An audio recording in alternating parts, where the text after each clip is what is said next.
يعني أنا أتصور يا أخواتي لو الواحدة مثلا يعني التمست الأجر بتحفيظ قصار السور للناس، مثلا جاءت مثلا وجعلت يعني في بيتها درسا للصغار، أبو مثلا 4 سنوات و5 سنوات، كل يوم الصباح تحفظهم سورة الفاتحة.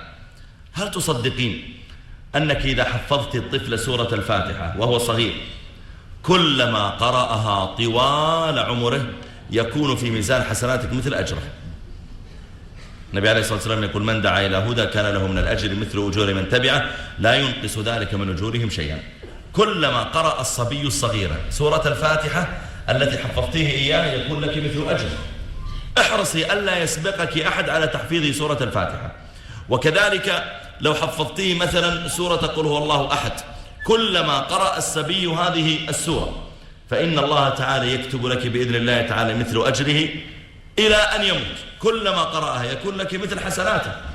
فما الذي يمنع الأخت لو جعلت للصبيان شيئا يفرحون به، يلا حلويات أو كذا من الأشياء التي ربما لا تشق عليها، وصارت كلما جاءوها كل يوم تحفظهم، أو تحفظ كبيرات السن مثلا كيف تقرأنا سورة الفاتحة، كيف تقرأنا قصار السور، لعل الله جل وعلا أن يرفعك وينفعك بذلك. أن تحرص الأخت أيضا على صفاء نفسها على أخواتها. ما يكون والله أنت فتحتي مثلا والله بدأت كل يوم تحفظين الأطفال مثلا قصار السور احتسابا لله سبحانه وتعالى، ثم بدأت أخت ثانية تفعل مثلك فحسدتيها وحقدت عليها، وبدأت تقولين للأمهات: انتبهوا لا تذهبوا بالأولاد عند سارة ولا عند مثلا صالحة ولا عند كذا، ترى تلك ما تعرف تحفظ، ترى ما في، انتبهوا لا تذهبوا إلى غيري، وتبدأين تذمين غيرك لأجل أن يكون الأمر عندك. احذر يا أختي مثل هذا. الأصل أن يفرح الإنسان. أصلا أنت لو عملت حلقة تحفيظ ثم غيرك رآك قد عملتيها فصنع مثلك، لك مثل أجرها.